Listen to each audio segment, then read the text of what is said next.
Listen and practice English. 20,000 Leagues Under the Sea. Chapter 4. Outside the Nautilus. The Nautilus traveled underwater watching the mysteries of the ocean. The captain and his crew were excellent hosts. They gave us wonderful seafood and we were free to visit any place we liked on the ship. We traveled near the coasts of Australia and Papua New Guinea. I enjoyed seeing all the strange sea life of these waters. I had enough information to write a new book. But Ned Land was not happy on the Nautilus. He was a whale hunter and his life was above the water, hunting whales. One morning, he asked Conseil and me to go to his room to talk.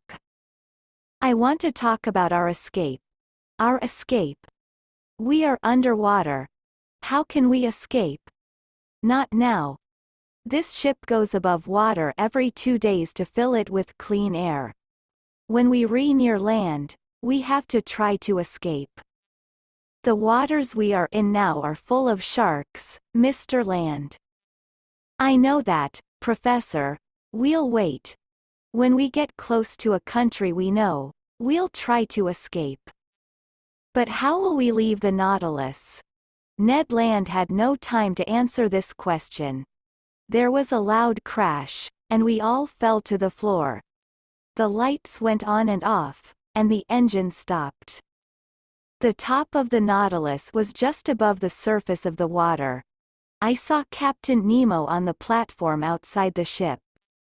The ship was between two large rocks, unable to move.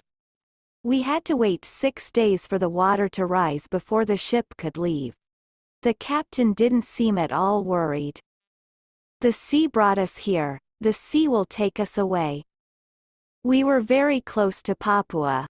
I could see it from the ship.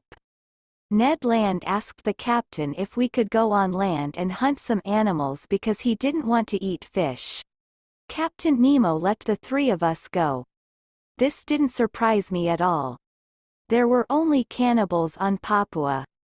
We couldn't escape because they would kill us. There was a small boat on the Nautilus which we used to get to land. Captain Nemo gave us news, and we were all excited to return to land and feel free again. The beach of Papua was beautiful. It had soft white sand and 200-foot-tall palm trees. We found bananas and coconuts, and we made a small camping area for the day. Some wild animals came out of the forest and ran away. Conseil was at first frightened. I thought they were the cannibals. Don't worry, Conseil. It's not yet lunchtime. We all laughed, then continued looking for fruit and vegetables. We walked through the tropical forest. We were so excited by this new adventure that we forgot where we were walking. We were far from the beach. I felt something small hit my head. I think I was hit by a rock. A rock? There's another. Suddenly, we saw others moving through the forest. Professor, sir, we're not alone. There were cannibals everywhere. We ran back to the beach. They followed us. They carried spears and shouted in a strange language. We jumped into the boat, leaving all our food and guns behind. They got into the water after us. Some of them came in their own boats. They threw spears at us, but they all missed. We jumped back on the Nautilus and went below. I found Captain Nemo in a small room next to the museum. He was playing the piano. Captain, there are cannibals outside the Nautilus. The sea, Professor, and music make me feel very peaceful. Captain, did you hear me? I did. And there is no reason to worry.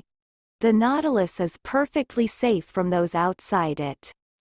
The captain left the piano and went out of the room.